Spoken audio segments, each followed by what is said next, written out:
Mesdames, Messieurs, bonsoir. Bienvenue sur Spectrum Télévision. C'est le journal bilingue. Au sommaire de cette édition du 22 février, le Cameroun fait actuellement face à un déficit de l'offre énergétique, d'où les coupures intempestives d'électricité observées à travers le pays. Le gouvernement, pour réduire le volume de délestage, présente une batterie de solutions actuelles et celles à venir. Sur ce dernier point, le barrage de Nachigal va injecter ses premières mégawatts dès le mois de mars prochain, annonce le ministre de l'eau et de l'énergie. Gaston Eludou Issomba était à Douala ce jour pour rencontrer les chefs d'entreprise. Augmentation des prix des produits hydrocarbures à la pompe. Les propriétaires des agences de voyage appellent le gouvernement à l'aide. Face à la presse à Yaoundé, ils ont décrié le climat qui s'est installé suite à l'augmentation du prix du carburant. Dans la foulée, ils annoncent un arrêt d'activité le 1er mars prochain. Hors de nos frontières, au Sénégal, le président Macky Sall doit s'exprimer sur l'organisation de la présidentielle reportée. Ne manquez pas le résumé de l'actualité africaine de ce 22 février avec notre chaîne partenaire VOA dans la page internationale. Une fois de plus, bonsoir. Nous démarrons ce journal en langue anglaise avec vous, Christelle Assex-Wele. Good evening. Good evening, Makida Lidinyotum. Good evening, televiewers. You're watching the 8 p.m. Balunga Primetime Newscast on STV. As you heard in the headlines, the Minister of Energy, Water Resources, Gaston Eludou Issomba, has been to the economic capital city, Douala, today for a working visit with the stakeholders of the electricity sector, where he announced that the Nachtigal Dam operations will kickstart this March 2014. Let's get more of this information from you, Onila Donet, in the following report. The Nachtigal Hydroelectric Dam is expected to produce its first kilowatts come March 2024. Gaston Eludou Issomba, Minister of Energy and Water Resources, has reassured company owners of an improved electricity situation in the upcoming weeks, thanks to the operationalization of the Nachtigal Dam. Nachigal is coming. Came here with Nachigal general manager to tell them himself that Nachigal is ready, and he thought that Nachigal will be ready by the end of March. So with Nachigal, with the rain will come, you are sure that at the end of the March, this problem will be solved definitively. Electricity rationing has been the order of the day in Cameroon for the last weeks. One that not only affects households, but also hinders the smooth running of companies. Nous sommes dans une activité vraiment très sensible. We are in a delicate industry. If our raw material is not transformed, we cannot have the finished product, which will be commercialized and so on. If we don't have this electricity, we will not transform these products. Nous n'aurons pas des produits finis. These constant power outages was greatly sponsored by the low quantity of energy produced by the Mvele power plant. The reason is that you don't have enough water in Tembazen, where you have Mvele Dam. Mvele, we are expecting the production of 200 megawatts, but nowadays the production is only 30 megawatts. So you have to cover this gap of about 170 megawatts.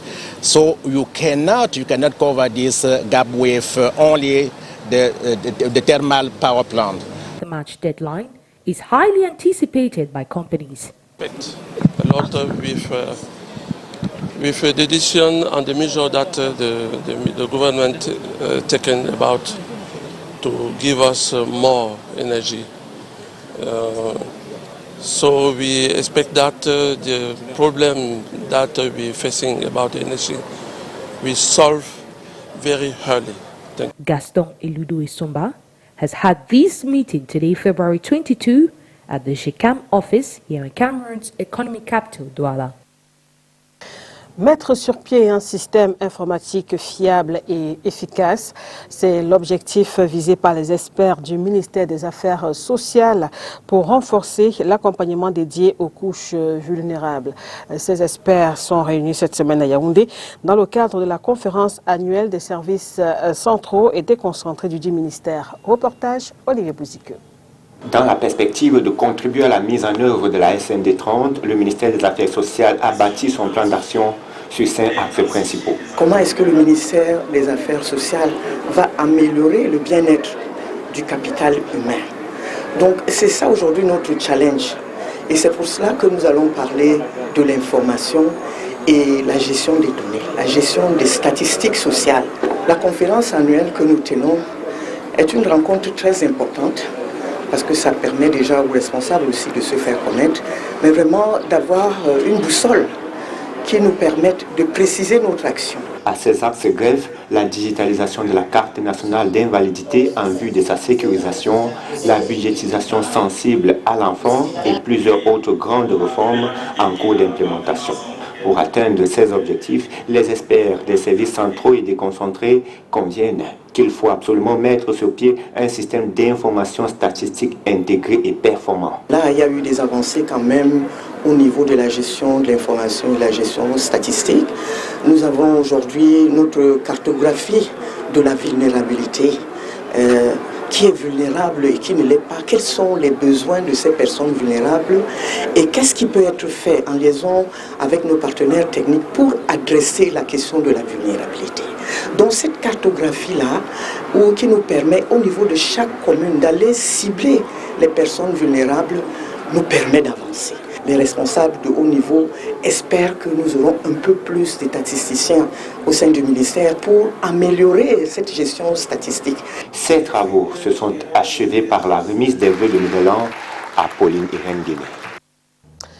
Parlons de cette augmentation des prix des produits hydrocarbures à la pompe. Les propriétaires des agences de voyage appellent le gouvernement à l'aide.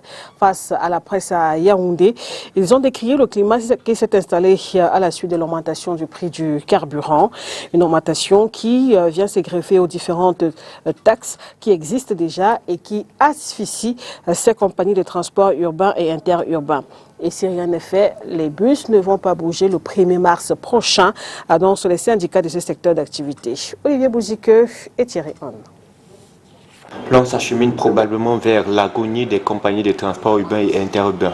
L'augmentation du prix du carburant à la pompe précipite la fin. On collecte la TVA, alors que les transporteurs ne la collectent pas. Ou vous avez le ministère des Postes qui vous dit payer 38 millions de francs pour obtenir un agrément. Et ils viennent vous dire encore que chaque mois, il faut déclarer le chiffre d'affaires. Ou vous avez les mairies qui viennent vous dire qu'ils veulent la taxe d'assainissement, la taxe sanitaire, la taxe d'hygiène. Vous avez le ministère des Mines qui vient vous dire qu'il faut l'étude d'impact environnemental. Mais aujourd'hui, nous voyons que même si c'était mis à 30 francs, face à l'environnement de corruption généralisée qui tourne autour des entreprises de transport, je prends un exemple. Vous payez l'assurance tout risque. Vous faites un accident, c'est l'entreprise de transport qui s'occupe des premiers soins. Le procureur l'appelle, il dit que si tu ne viens me donne pas 1 million, vous allez voir, le commandant de peloton l'appelle, il faut 500 000 pour sortir le constat, ainsi de suite. Les syndicats et responsables d'agences et compagnies de voyage appellent le gouvernement à l'aide. Nous demandons la suppression pure et simple, la TVA, parce que la TVA, elle n'est pas collectée par les transporteurs, parce que les prix sont soumis à l'homologation. Nous demandons la mise en place d'un bon de chargement, d'un bon de prise en charge par les compagnies d'assurance en cas d'accident. Nous demandons tous les ans, les transporteurs renouvellent ce qu'on appelle les différents agréments. L'agrément de gestionnaire de voyage, l'agrément de gestionnaire de terminaux, l'agrément de gestionnaire de passagers. Ça coûte 500 000 francs par agence. En 12 mois, c'est un problème. Nous demandons qu'on rapporte toutes les informations qui sont sur la carte bleue sur la licence de transport, parce que la licence de transport aujourd'hui, elle est renouvelable tous les 5 ans. Une interruption des activités est prévue le 1er mars prochain. Nous allons déclarer la mort cérébrale des entreprises de transport. Le 1er mars, nous n'allons pas faire la force, nous n'allons pas aller en route. Ce jour-là, pour nous démontrer la mort cérébrale, nous n'allons pas bouger les bus. Cette sortie intervient dans un contexte de crise généralisée au Cameroun. Conseil national de la communication a tenu hier à Yaoundé sa 41e session ordinaire. Au cours de ces travaux, 5 dossiers ont été examinés et à l'issue justement de la séance de travail, il y a eu 2 avertissements infligés par le CNC, 3 suspensions et 2 non-lieux, dont un dans l'affaire qui oppose la société Yango Cameroun au journal en ligne Investir au Cameroun. Inès Chaudemont-Pangan. C'est un non-lieu dans l'affaire opposant le responsable du représentant camerounais de l'entreprise russe Yango au journal en ligne Investir au Cameroun. Le directeur de publication, les journalistes Abouti, Otou, Aristide et Frédéric Nono ont respecté les exigences aux professionnels d'investigation et de recoupement dans le traitement des informations ayant abouti à l'article intitulé « Transport urbain ». Comment le russe Yango a manœuvré pour obtenir l'autorisation d'exercer au Cameroun. A décidé de prononcer un non-lieu à suivre, mettant un terme à la procédure initiée par M. Awana Ateba Michel, chef du bureau exécutif de la société Enanga Holding SAL, contre l'organe de presse en ligne dénommé Investir au Cameroun, son directeur de publication ainsi que les journalistes nommés Aboudi Otto Aristide et Frédéric Nono, journalistes en service au dit organe.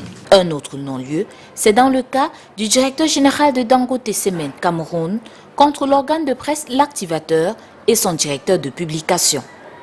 La plainte accusait le journal de porter atteinte à l'image de la société, la présentant comme attributaire d'un lot illégalement soustrait à une dame détentrice d'un titre foncier. Le Conseil, après avoir constaté que le directeur de publication du journal L'Activateur a respecté les exigences professionnelles d'investigation et de recoupement dans le traitement de l'information portée à la connaissance du public, a décidé de prononcer un non-lieu à suivre, mettant un terme à la procédure initiée par M. Bertrand Mbok, directeur général de Cameroun SA, contre l'organe de presse écrite dénommé L'Activateur. Sur les 5 cas examinés ce 21 février 2024 par le Conseil national de la communication, il y a 2 non-lieux, 2 avertissements et 3 suspensions pour atteinte à l'éthique et à la déontologie professionnelle en matière de communication sociale. C'est au cours de la 41e session ordinaire du Conseil national de la communication à Yaoundé. Le travail du Camerounais Pierre Moukoko, salué à l'Union africaine par Paul Kagame, alors qu'il faisait son rapport sur la réforme institutionnelle. Le président rwandais a tenu à saluer et à remercier, entre autres, le chef de l'unité de mise en œuvre des réformes institutionnelles de l'Union africaine, compétence camerounaise d'un diplomate, rayonnement du pays au niveau africain. Léla Nganzu pour plus de détails. Mandaté en 2016 par ses pairs pour mener à bien un plan de gouvernance ambitieux de l'Union africaine, axé sur l'indépendance financière et le renforcement des pouvoirs du président de la Commission, le président Paul Kagame a saisi l'occasion du 37e sommet de l'Union africaine, tenu du 17 au 18 février dernier à Addis Abeba, pour conclure son mandat, présenter les résultats obtenus en 8 années, mais aussi les défis sérieux pouvant menacer d'anéantir les progrès déjà réalisés. Parmi ces réalisations, il y a la revitalisation du Fonds pour la paix, avec près de 40 millions de dollars déjà mobilisés. Entre autres défis, Paul Kagame souligne la nécessité de clarifier le rôle du président de l'Union africaine par rapport au président de la Commission, la recherche des terrains d'entente quand les différentes voix africaines s'expriment, pour ne citer que ces défis-là. Sous la direction du président Moussa Faki, la Commission de l'Union africaine sera remerciée, tout comme le sera l'unité de réforme dirigée par le professeur Pierre Moukoko.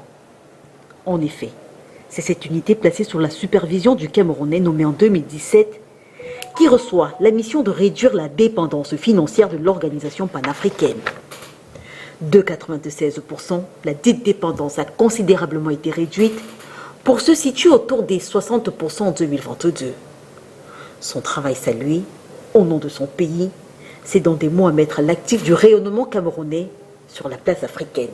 Diplomate titulaire d'une thèse de doctorat en sciences politiques de l'Université de Paris Panthéon 1 Sorbonne, puis d'un DEA en sciences éco, option économie du développement, le professeur Pierre Mokoko, enseignant à l'IRIC, a été directeur de cabinet du Premier ministre de 1996 à 2004, ministre de la Communication de 2004 à 2006 et ministre des Relations extérieures du Cameroun de 2011 à 2015.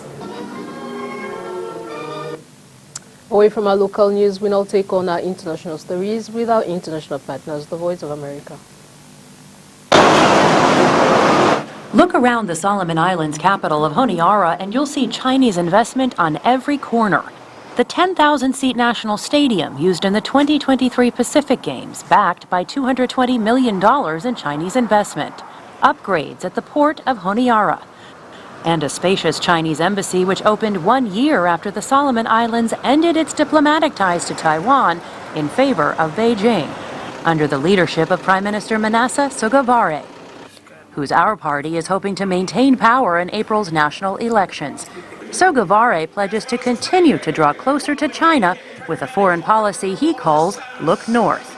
Our party's approach will focus on strengthening relationship with China through a Look North foreign policy, alongside continuing to nurture strong ties with our traditional partners such as Australia.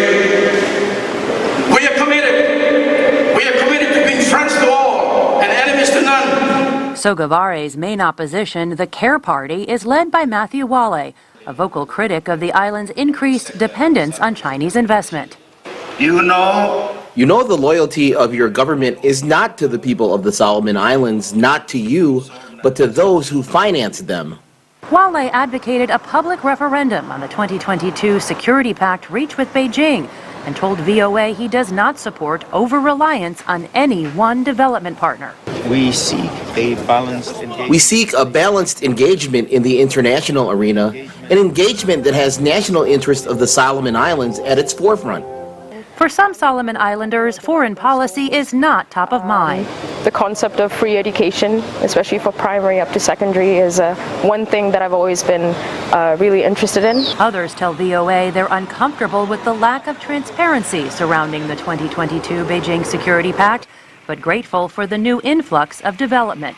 It's very important that we have a referendum so that we, as a people of this nation, speak well of what is best for us when it comes to our security. But Pacific expert Greg Brown says 80% of Solomon Islanders live in rural areas and may not see any benefits from Chinese investment. I might wonder if this investment will appear in my community. Will my people, my neighbors, my family reap the benefits? Or will the money stay in the capital or in the bank accounts of elites? Brown says a win by the Our Party is a win for China and will be evidence the U.S. is losing influence in the region. Election Day is April 17th. Jessica Stone, VOA News.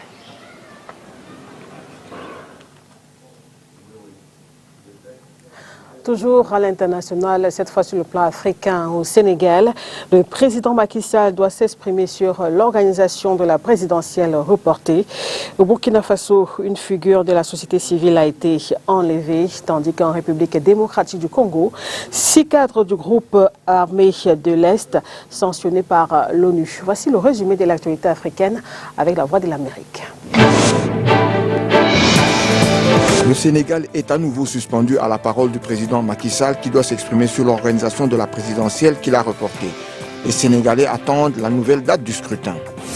Une figure de la société civile du Burkina Faso, Bassirou Badjo, a été enlevé mercredi à son lieu de travail à Ouagadougou par des individus se faisant passer pour des agents de la sûreté de l'État. Le mouvement contestataire Balai Citoyen exige sa libération.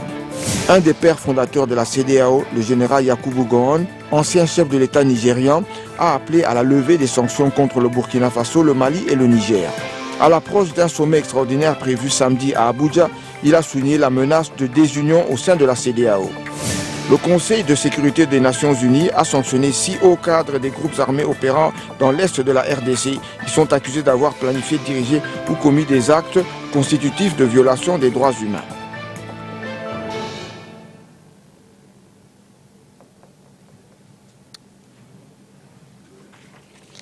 From our international stories, we now talk sports in this newscast, and this time the pre-match press conference for the Indomitable Lionesses of Cameroon, which will host the Super Falcons of Nigeria for the third round of the 2014 Paris Olympics.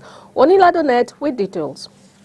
Good evening to you, Makedali D, and good evening to you, Cristela Sexuele. Good evening to every viewer of the APM Bilingual Newscast right here on Spectrum Television. Well, we are currently at the Reunification Stadium where the Indomitable Lionesses of Cameroon are taking part in their last training session before the Paris Olympic qualifiers against the Super Falcons of Nigeria. Well, I want to tell you that this team is actually gearing up in high spirits, as you can see right behind me. Unfortunately, we still have 3 players that are still to join camp. However, Jean-Baptiste Bissek, presenting or speaking to the press today, talked of how it is important for this team to get the win against Nigeria tomorrow. Well, the coach has rallied Cameroonians to show support to these sides, talking of how he is in along the line of reconstructing this team, meaning getting the win immediately is not what he is out for, as he hopes to build a strong team that will get the win in the future. Now, for Fallon Mefumetu, who also presented herself in this press conference, she talked of how it is important, or the transition, and how it has been with the old and the new players that are currently in squad. Well, it has been gelling well between these two, generations, as they hope to get the win tomorrow against the Super Falcons, knowing fully well that the return leg of this very decisive encounter will be played away from home over there in Abuja. Well, parce que on s'est préparé de mieux pour c'est le Nigeria.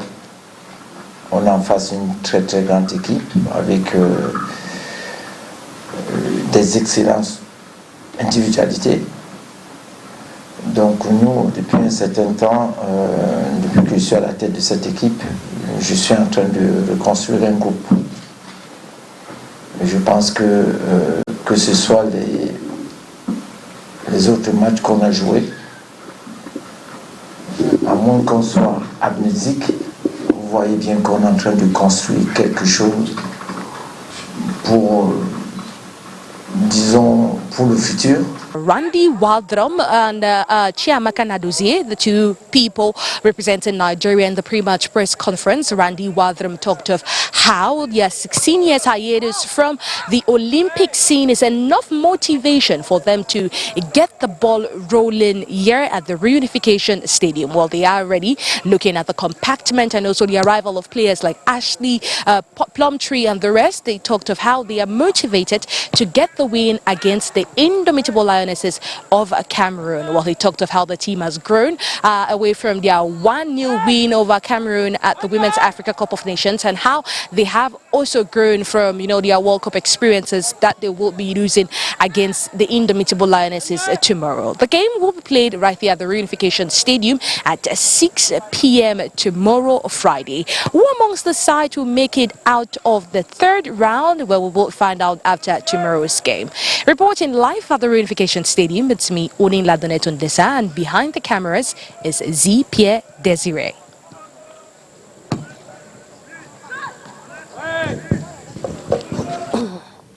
Thank you, Onila Donet, for that number, and we wish the Lionesses good luck in the upcoming encounter tomorrow.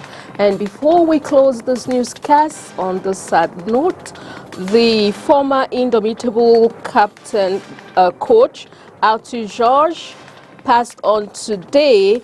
He was the coach of the Indomitable Lions between 2004 and 2006. He was born in 1946. May his soul find rest in the Lord's bosom.